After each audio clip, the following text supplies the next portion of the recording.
តើអ្វីទៅជា business system ជំរាបសួរបងប្អូនជាម្ចាស់អាជីវកម្មទាំងអស់គ្នាថ្ងៃនេះខ្ញុំលើកប្រធានបទមួយថាតើអ្វីទៅជា business system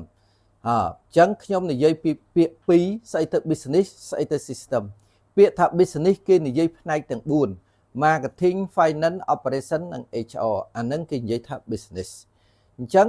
business ផ្ដើម4ហ្នឹងផ្ដើមទី1ធ្វើម៉េច operation យើងល្អជាងដៃគូប្រកួតប្រជែងទី2បានធ្វើការផ្សព្វផ្សាយដើម្បីបានចំណូលទី3គណនាឬប្រាក់ចំណេញទី4គ្រប់គ្រងធនធានមនុស្សនិងដឹកជញ្ជូនឲ្យបានល្អទាំង4នេះគេហៅថា business language business ត្រូវការ4ផ្នែកហ្នឹងធាតុផ្សំ4ផ្នែកហ្នឹងស្អីទៅ system គឺជាការ control នីតិវិធីធ្វើម៉េចគ្រប់គ្រងស្ថានភាពឲ្យល្អឡើងវិញនៅពេលដែលមានបញ្ហានៅពេលដែលមានបញ្ហា marketing យើងមិនដើរដោយសារអីយើងអត់ដឹងមានន័យថាវាអត់ system ទេទឹកសដែកយើងឆ្ងាញ់លើកមុនឥឡូវអត់ឆ្ងាញ់យើងអត់មាន system មានន័យថាយើងអត់មាននីតិវិធី how to control នៅពេលដែលមានបញ្ហាឲ្យវាត្រឡប់មកល្អវិញអានឹងបានគេហៅថា system អញ្ចឹងត្រូវតែមាន system គ្រប់ផ្នែកទាំងអស់បានគេហៅថា business system អញ្ចឹងអគ្គនាយកត្រូវរៀបចំឲ្យវាមាន business system មានន័យថាគ្រប់គ្រង3-4ផ្នែកហ្នឹងឲ្យបានល្អ marketing online និង offline ធ្លាក់កតាណាបិទលក់ឲ្យបានល្អឲ្យគាត់ដឹងហើយអាចកែវាឲ្យទៅជាល្អវិញបានចំណូលខ្ពស់និងប្រាក់ចំណេញច្រើនហ្នឹងកាទៀវយើងទឹកសដែកយើងម្ដងឆ្ងាញ់ម្ដងអត់ធ្វើម៉េចកែឲ្យវាឆ្ងាញ់ឡើងវិញបានឲ្យ unique តែមួយ marketing boost ឲ្យបានខ្លាំងទៀតចំណូលច្រើនប្រាក់ចំណេញច្រើនហើយវិធីកណនាកុំឲ្យរើប្រាក់ចំណេញហើយចំណូលចំណាយចំណេញយើងគ្រប់គ្រងទាំងចំណូលបានចំណាយបានចំណូលច្រើនតែបាត់លុយចំណូលបាត់លុយចំណាយក៏ក្រុមហ៊ុនយើងខ្សែធនដែរហ្នឹងហើយធ្វើ marketing បានល្អ operation បានល្អតែfinance យើងអត់មាន system control គាត់មានន័យថា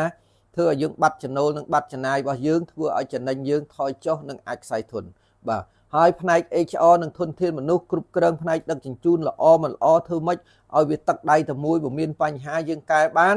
អានោះយើងគ្រប់គ្រងមនុស្សទាំងអស់ល្អមិនល្អគ្រប់ផ្នែកមិនល្អផ្នែកអីល្អផ្នែកអីយើងអានឹងបានគេហៅថា business system យើងរៀប business system ដើម្បីអីដើម្បីឲ្យប្រាក់ចំណេញយើងកើនឡើងជាលំដាប់ពីមួយខែទៅមួយខែ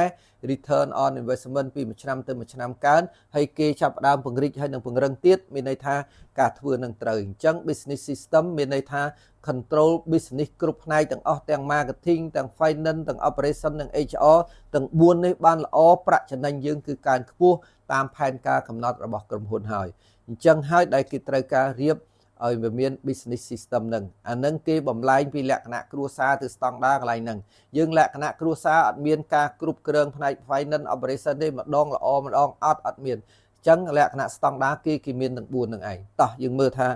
ការរកស៊ីពិតប្រាកដដើម្បីអីបាទទី1គោលដៅនៃការរកស៊ីគឺដើម្បីឲ្យប្រាក់ចំណេញកើនឡើងជាលំដាប់ពីមួយខែទៅមួយខែ return on investment ពីមួយឆ្នាំទៅមួយឆ្នាំកើននឹងធ្វើត្រូវទី2នឹងហើយដើម្បីឲ្យប្រាក់ចំណេញយើងកើនឡើងបានជាលំដាប់យើងត្រូវតែអគ្គនាយកត្រូវតែរៀបចំឲ្យមាន business យើងខ្លាយជា business system មានន័យ control គ្រប់ផ្នែកទាំងអស់បានបាទតើអ្វីទៅគឺជា business system គឺជានីតិវិធីគ្រប់គ្រងលទ្ធផលការងារទាំង4ផ្នែកទាំងបានល្អនេះធ្វើម៉េចគ្រប់គ្រង marketing ឲ្យបានល្អធ្លាក់ការលក់កន្លែងណាឲ្យយើងដឹងធ្លាក់ការផ្សាយឬការបិទការលក់នឹង finance system មានន័យថាចំណូលចំណាយយើងគ្រប់គ្រងឲ្យបានកុំឲ្យបាត់លុយចំណូលឲ្យបាត់លុយចំណាយចុះបញ្ជីឲ្យត្រូវ operation system ទឹកសដែកយើង5សាខា10សាខាធ្វើម៉េចឲ្យ unique តែមួយបើមិនល្អយើងកែតាមណា